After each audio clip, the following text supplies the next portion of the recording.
Friends, I hope you all are fine. तो friends, आज हम कंप्लीट कंटेंट राइटिंग के बारे में डिस्कस करने वाले हैं, जिसमें आप इतने कैपेबल हो जाएंगे कि आपको पता चल जाएगा कि आपके ब्रांड का जो कंटेंट है वो किस तरह से इन्हेंस्ड होगा। तो बेसिकली आज के इस टॉपिक का नाम अमेज़ॉन कंटेंट राइटिंग है, जिसे हम ब्रांड कंटेंट भी कहते हैं और A+ कंटेंट भी कहते हैं। तो आज मैं इन सब चीज़ों को एलैबोरेट करने वाली हूँ। तो अगर आप इन सब चीज़ों को कवर कर लेते हैं तो आई एम श्योर कि आप एक प्रोफेशनल कंटेंट राइटर बन सकते हैं। अब वो चाहे कंटेंट राइटर अमेज़ॉन का हो या किसी और ई-कॉमर्स वेबसाइट का हो। और एक और बात आपको बताती चलूँ कि एक प्रोफेशनल कंटेंट राइटर की जो पे होती है, स्टार्टिंग पे जो होती है, वही $500 से स्टार्ट होती है। तो आप इसी बात से अंदाज़ा लगा सकते हैं कि एक कंटेंट राइटर प्लस 500 अर्न कर रहा है। And I think it's a handsome salary package जो आप एक छोटी सी स्किल को सीख कर अर्न कर सकते हैं। तो students, if you want to earn और सिक्योर योर फ्यूचर, तो I honestly speaking this is the best skill for you. तो मैं आपको पर्सनली सजेस्ट करती हूँ कि आज से ही आप सब इस स्किल को सीखना शुरू कर दें। तो चलिए स्टार्ट करते हैं। तो बेसिकली मैंने इस टॉपिक को 3 लेक्चर्स में डिवाइड किया है। तो ये हमारा फर्स्ट लेक्चर है, जिसमें हम सबसे पहले अंडरस्टैंड करने वाले हैं कि कंटेंट क्या होता है। तो मैं बिल्कुल ज़ीरो से स्टार्ट कर रही हूँ ताकि आप सबको बेसिक पॉइंट्स भी क्लियर हो सकें। तो सबसे पहला पॉइंट है हमारे पास, what is content and how it impacts on your audience. Content basically हमारी इंफॉर्मेशन कन्वे करने का एक ज़रिया होता है। लेट्स सपोज आप एक सेलर हैं और आपने एक कंपनी की प्रोडक्ट को बेचना है।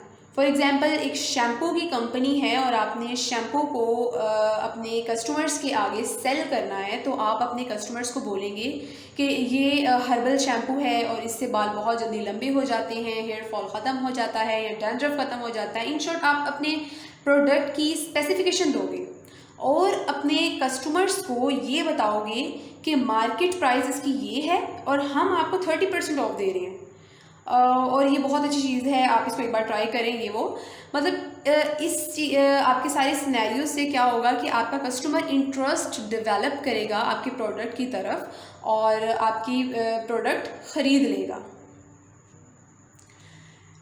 इंटरनेट की दुनिया में आपकी और आपकी ऑडियंस, यानी वो लोग जिनको आप अपनी चीज़ बेच रहे होते हो या वो लोग जो आपको देख रहे होते हैं, उनको अपने प्रोडक्ट से रिलेटेड जो इन्फॉर्मेशन आप लिख कर देते हो, उस लिखने को बेसिकली आप कंटेंट कहते हो।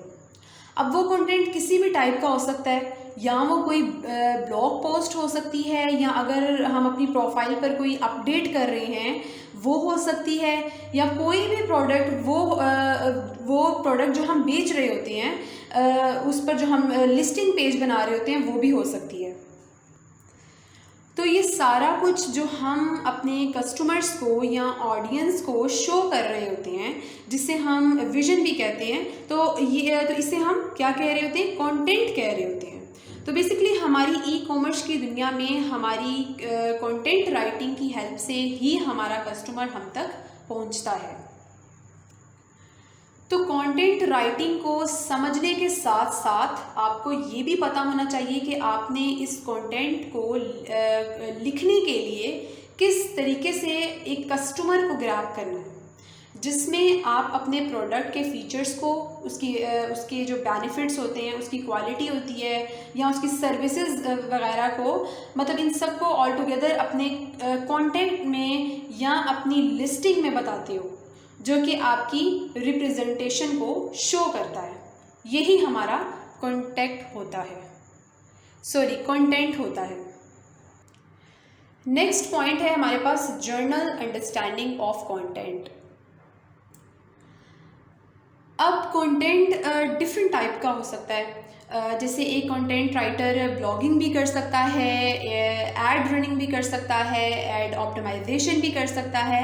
अब अगर हम कंटेंट राइटिंग को जर्नल वे में देखें तो अगर आप कंटेंट राइटिंग जो है पूरी ज़िंदगी भी अगर आप करते रहेंगे ना, तो उसकी फ्रीलांसिंग की दुनिया में कंटेंट राइटिंग की जो ज़रूरियात हैं उसे हम पूरा नहीं कर सकते। तो इतना ज़रूरी है हमारे लिए कंटेंट राइटिंग। अब अगर हम सिर्फ अमेज़ॉन की एग्ज़ाम्पल लें तो जब हम एज अ बायर अमेज़ॉन पर आते हैं कोई भी प्रोडक्ट ख़रीदने के लिए, तो जब तक हमें उस प्रोडक्ट से रिलेटेड इन्फॉर्मेशन नहीं मिलती तो तब तक हम उस प्रोडक्ट को नहीं ख़रीदते। इन शॉर्ट, बाइंग एक्टिविटी उस जो लिस्टिंग होती है उस पर बहुत लो हो जाती है। अगर हम उसकी इन्फॉर्मेशन, अगर उस कंटेंट पर आपको इन्फॉर्मेशन नहीं नज़र आ रही होती तो इसका मतलब है कि उस प्रोडक्ट की जो बाइंग एक्टिविटी है वो बहुत ज़्यादा लो है। तो यहीं से अंदाज़ा लगा लें कि कंटेंट राइटिंग की अंडरस्टैंडिंग कितनी ज़रूरी है। नंबर 3 पॉइंट पर हम डिस्कस कर रहे हैं content for e commerce websites. E commerce websites में हमारे पास डिफरेंट वेबसाइट्स आ जाती हैं। जैसे हम अमेज़ॉन की एग्जांपल अगर लें तो अमेज़ॉन पर कंटेंट राइटिंग हो रही होती है, बल्कि सिर्फ अमेज़ॉन ही की नहीं बल्कि ईबे, दराज.com, alibaba.com या किसी भी प्राइवेट ऑनलाइन स्टोर की भी अगर हम एग्जांपल लें तो वहाँ पर भी कंटेंट राइटिंग परफॉर्म हो रही होती है, वहाँ पर भी अप्लाई हो रही होती है। इन शॉर्ट, अगर ई कॉमर्स की बात की जाए तो ई कॉमर्स की दुनिया में अगर आप देखें तो कंटेंट राइटिंग आपको हर जगह नज़र आएगी, जिसकी ज़रूरत हर जगह पेश आती है। नेक्स्ट स्लाइड में हम देख रहे हैं कि रीज़न ऑफ कंटेंट। अब हमने ये देखना है कि ऐसी कौन सी रीज़न्स हैं जिसकी वजह से हम कंटेंट लिखते हैं। Number 1, to convey information. सबसे पहले हमारे पास आ जाता है कि हमारे कंटेंट में जो हम इंफॉर्मेशन लिखते हैं वो इतनी फ्रूटफुल होनी चाहिए या इतनी फ्रूटफुल होती है कि जो हमारा कस्टमर होता है वो इसी को देखकर हमारी प्रोडक्ट के साथ इंगेज हो जाता है। तो जो कंटेंट में आपकी इंफॉर्मेशन हो वो टू द पॉइंट हो और इजी टू अंडरस्टैंड हो, जिसमें आप कंप्लीट अपने प्रोडक्ट को डिस्क्राइब कर रहे हो। Number 2, to connect with audience. अब आप सब इस बात को अच्छी तरह से जानते हैं कि हमारी ऑडियंस हमारे बनाए हुए कंटेंट के ज़रिए ही हमारी प्रोडक्ट के साथ कनेक्ट होती है या हम तक अप्रोच करती है। इसके अलावा ऑडियंस के साथ कनेक्टिविटी तभी बनती है जब हमारा जो कंटेंट होता है वो स्ट्रॉन्ग होता है। तो हमने इतना स्ट्रॉन्ग कंटेंट बनाना है कि हमारी जो ऑडियंस है वो हमारे तक अप्रोच कर सके या हमारे साथ कनेक्ट हो सके। इसके बाद आता है listing content writing. Number 1, Amazon listing content. Listing basically वो होती है जहाँ पर आकर बायर प्रोडक्ट को देख रहा होता है।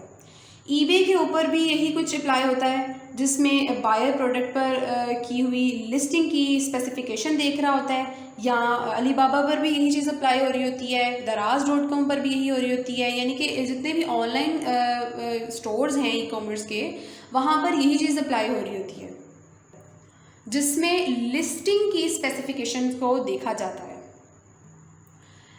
या अगर आप किसी भी आम स्टोर की तरफ चले जाएं, ऑनलाइन स्टोर की तरफ चले जाएं, जैसे इम्तियाज़ स्टोर की अगर आप एग्जांपल ले लें, वहाँ चले जाएं, तो हमें जब तक उस स्टोर के ऊपर एक स्पेसिफिक प्रोडक्ट की इंफॉर्मेशन नहीं मिलेगी, हम कभी भी उससे आगे मूव नहीं करेंगे या हम कभी भी उसे बाय नहीं करेंगे।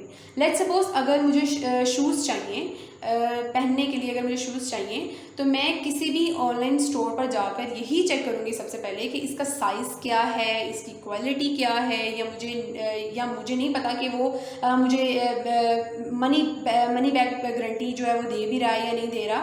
तो जब तक मुझे अपने प्रोडक्ट से रिलेटेड इन्फॉर्मेशन नहीं मिलेगी तो तब तक मैं उस प्रोडक्ट को बाय नहीं करूँगी।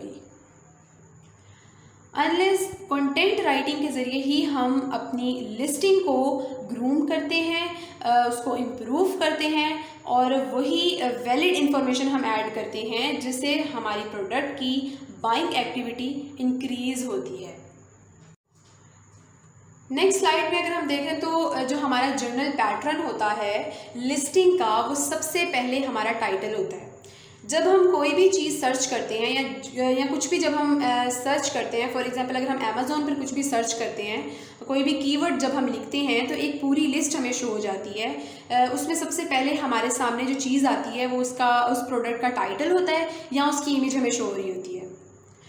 इमेजेस को मैं अभी यहाँ मैं कवर नहीं करूँगी because I am only talking about title content. इसके अलावा images are something else because we are covering only enhance brand content. So यहाँ टाइटल की मैं बात कर रही थी, तो अगर हम टाइटल की बात करें तो हमारा टाइटल ग्रैबिंग होना चाहिए कि जैसे ही हमारा कस्टमर हमारे टाइटल को रीड करे या हमारे टाइटल को देखे तो उसे फ़ौरन रियलाइज़ हो जाए कि yes this is the perfect product for me, या यही प्रोडक्ट है जो मैं देखना चाहता हूँ। फॉर एग्ज़ाम्पल अगर मैं नॉन स्टिक फ्राई पैन ख़रीदना चाह रही हूँ तो जो लिस्टिंग मेरे सामने आएगी उसमें सबसे पहला कीवर्ड ही नॉन स्टिक फ्राई पैन होना चाहिए, क्योंकि मैं तो नॉन स्टिक ढूंढ रही हूँ और मुझे नॉन स्टिक ही चाहिए और इसके साथ ही जो उसकी स्पेसिफिकेशन होगी वो मैं देखूँगी। और ऑब्वियसली जब मैं ये सब कुछ देखूँगी तो मेरे माइंड में फ़ौरन ये बात क्लिक होगी कि हाँ यही प्रोडक्ट है जो मुझे देखनी है या जिसके लिए मैं इतना देख रही हूँ, तो मैं फ़ौरन उस लिस्टिंग पर फॉल करूँगी या उस लिस्टिंग पर मैं मूव ऑन कर जाऊँगी। इसके अलावा title is must be optimisation, यानी हमारा टाइटल ऑप्टिमाइज्ड होना चाहिए। मतलब आपका जो टाइटल हो इसके अंदर आपका प्राइमरी कीवर्ड, मतलब जो आपका पहला कीवर्ड है या जो आपका मेन कीवर्ड है वो होना चाहिए, और साथ ही आपका सेकेंडरी कीवर्ड भी होना चाहिए। मतलब जो आपने 3 कीवर्ड्स में जो आपने अपने प्रोडक्ट को इनिशियली काम जिसमें आपने करना है वो आपके ज़रूर होने चाहिए, यानी आपके वो 3 कीवर्ड जिस पर आप इनिशियली काम कर रहे हो वो आपके टाइटल के अंदर होने चाहिए। लेकिन बिल्कुल भी ऐसा ना हो कि आपका जो टाइटल है वो भरा भरा लगे, मतलब आपने ज़रूरत से ज़्यादा कीवर्ड्स भी ऐड नहीं करने। इसके अलावा इस बात का ख़याल रखें कि आपके कीवर्ड आपका जो टाइटल है उसमें आपके बहुत ज़्यादा कीवर्ड ना हो। और हाँ, एक और चीज़ भी आप अपने माइंड में रखें कि आपका जो कीवर्ड है वो ह्यूमन रीडेबल हो, ना कि मशीन रीडेबल हो। मतलब ह्यूमन रीडेबल से मतलब कि इजी टू रीड हो, इजी टू अंडरस्टैंड हो, जो आपके ऑडियंस को इजीली समझ आ रहा हो। नेक्स्ट इसके बाद आ जाता है बुलेट पॉइंट्स। तो बुलेट पॉइंट्स में आपने अपने प्रोडक्ट का निचोड़ ऐड करना है, मतलब आपने जितने भी फीचर्स हैं वो ऐड करने हैं, ताकि अगर कोई आपके बुलेट पॉइंट्स पढ़ता है तो वो आपके प्रोडक्ट से इतना मुतासिर हो जाए कि वो ऑटोमेटिकली आपके प्रोडक्ट की डिटेल डिस्क्रिप्शन की तरफ मूव करे। और जब डिस्क्रिप्शन तक आपका कोई कस्टमर अगर आ जाता है ना, तो इसका मतलब है कि आपके प्रोडक्ट को ख़रीदने के, मतलब वो जो आपका कस्टमर है वो आपके प्रोडक्ट को ख़रीदने के ज़्यादा चांसेस हो जाते हैं इस तरह से। इसके अलावा कंटेंट राइटिंग में सबसे ज़्यादा जो चीज़ नोट की जाती है वो इसकी ग्रामर होती है। तो आपकी ग्रामर बिल्कुल ठीक होनी चाहिए, मतलब ग्रामर आपकी पुअर ना हो, because grammar is one thing जिसके ऊपर रीडर की कंसंट्रेशन बहुत ज़्यादा होती है। उर्दू स्पीकिंग वालों को अगर हम साइड पर रखें और इंग्लिश स्पीकिंग वालों की बात करें तो उनके लिए ग्रामर बहुत ज़्यादा मैटर करती है। बिकॉज अगर इन्हें लगे कि ये ग्रामर में कोई मिस्टेक है तो वो उस कंटेंट को रीड करना ही छोड़ देते हैं, वहीं पर छोड़ के चले जाते हैं, उसे वहीं पर लीव कर देते हैं, क्योंकि इस तरह से उनकी तवज्जो ही डिस्ट्रैक्ट हो जाती है और उनका आगे मूव करने का कोई मकसद ही नहीं रहता, इसलिए वो फिर आगे जाते ही नहीं हैं। तो आपकी जो ग्रामर है वो ठीक होनी चाहिए। नेक्स्ट हमारी वोकैबुलरी जो है वो सिंपल होनी चाहिए, कंसाइज होनी चाहिए, मतलब इजी टू रीड होनी चाहिए और इजी टू अंडरस्टैंड होनी चाहिए। ऐसा भी ना हो कि आप हाई फाई इंग्लिश अपने वोकैबुलरी में यूज़ कर रहे हो और आपके कस्टमर को समझ ही नहीं आ रहा, और अपनी वोकैबुलरी में एक या इसके अलावा आप अपनी वोकैबुलरी में एक से ज़्यादा वर्ड्स बार बार रिपीट कर, मतलब एक वर्ड आप बार बार रिपीट कर रहे हो, तो ऐसा भी ना हो। इस तरह से आपकी जो कंटेंट की लुक है ना वो अनप्रोफेशनल लगेगी। तो इन चीज़ों का ख्याल रखना है आपने। नेक्स्ट पॉइंट है गुड ग्रास्प अवर इंग्लिश लैंग्वेज, मतलब आपकी जो इंग्लिश लैंग्वेज है वो अच्छी होनी चाहिए, because you are writing for the international form, क्योंकि आप इंटरनेशनल मार्केट के लिए राइट कर रहे हो जहाँ पर डिफरेंट कंट्रीज़ के बायर आते हैं। तो इस हिसाब से आपकी इंग्लिश जो है वो इतनी अच्छी होनी चाहिए कि आपको पता हो कि जो इन्फॉर्मेशन आप कन्वे कर रहे हो वो वैल्यूएबल है। समझ रहे हैं आप बात को? तो ये चीज़ आप अपने माइंड में ज़रूर रखें जब भी आप कंटेंट राइटिंग कर रहे हो। इसके बाद जो हमारा पॉइंट आ जाता है वो है कीवर्ड एनालिसिस। आप जो भी कीवर्ड यूज़ करें इस पर प्रॉपर एनालिसिस किया हो, आपने पहले से ही आप एनालिसिस किया हो, रिसर्च की हो उस पर। कीवर्ड एनालिसिस को डिटेल में समझने के लिए आपको मैंने आपके लिए मैंने डिस्क्रिप्शन पर लिंक शेयर कर दिया है, जिस पर मैंने डिटेल में ऑलरेडी कीवर्ड रिसर्च के बारे में एक कंप्लीट लेक्चर अपलोड किया हुआ है। तो वो आप ज़रूर देख लीजिएगा और उसको ज़रूर जाकर देख लीजिएगा ताकि आपके कॉन्सेप्ट क्लियर हो जाएं। उसके बाद आ जाता है हमारे पास कंपैटिटर एनालिसिस। तो इसमें आपको ये पता होना चाहिए कि आपका कंपैटिटर आपको क्या क्या जो ऑडियंस हैं उनको क्या क्या स्पेसिफिकेशंस दे रहा है, मतलब कंप्लीट एनालिसिस करना है आपको अपने कंपैटिटर पर, यानी कि वो क्या क्या प्रोवाइड कर रहा है अपने कस्टमर्स को। तो आपने उसको भी देखना है, उसको भी मद्देनज़र रखना है। तो कंपैटिटर एनालिसिस पर भी मैंने एक ऑलरेडी लेक्चर अपलोड किया हुआ है, उसका लिंक भी मैंने शेयर किया हुआ है, तो वो भी आप ज़रूर देख लीजिएगा ताकि आपके कॉन्सेप्ट्स जो हैं वो स्ट्रॉन्ग हो जाएँ, क्लियर हो जाएँ और आपको पता चल जाए कि ये जिसके बारे में हम बात कर रहे हैं वो बेसिकली है क्या। तो नेक्स्ट स्लाइड में मैंने आपको एक छोटा सा टास्क देना है, मतलब दे रही हूँ। आपका टास्क ये है कि सबसे पहला टास्क तो आपका ये है कि आपने रिसर्च करना है, research on how can you right a good article. तो यहाँ मैं आपको एक टास्क ये दे रही हूँ कि आपका होमवर्क ये है कि आपने गूगल पर सर्च करना है कि how can I right a good article. तो गूगल आपको बहुत सारे आर्टिकल्स दे देगा और बहुत से टिप्स भी होंगे उसमें आर्टिकल्स में राइट करने के, और इस पर आपने कंप्लीट रिसर्च करना है, उसको देखना है कि कौन कौन से आर्टिकल किस किस तरह से लिखे गए हैं, जिससे आपका कॉन्सेप्ट मज़ीद स्ट्रॉन्ग होगा और आपको डिफरेंट टेक्निक्स भी पता चलेंगी एक जनरल आर्टिकल राइट करने की।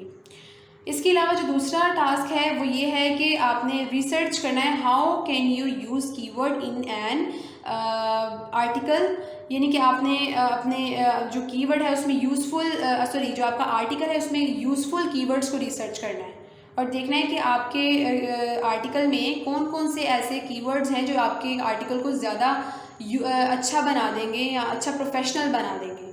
तो वो आप डिफरेंट साइट्स पर देख सकते हैं, वेबसाइट पर आपको डिफरेंट वेबसाइट्स पर आपको मिल जाएंगे, और यूट्यूब पर भी आप सर्च कर सकते हैं, गूगल आप कर सकते हैं, इट्स अप टू यू। तो ये आपका टास्क है आज का जो आपने कंप्लीट करना है। इस टास्क को कंप्लीट करने के बाद मैं आपको नेक्स्ट जो लेक्चर देने वाली हूँ वो बहुत इंटरेस्टिंग होने वाला है, क्योंकि उसमें मैं आपको बताने वाली हूँ कि how can you write an article and start your career as freelancer. ये तो आप ज़रूर आपको पता चलना चाहिए कि आप एज अ फ्रीलांसर किस तरह से अपना करियर स्टार्ट कर सकते हैं एज अ कंटेंट राइटर।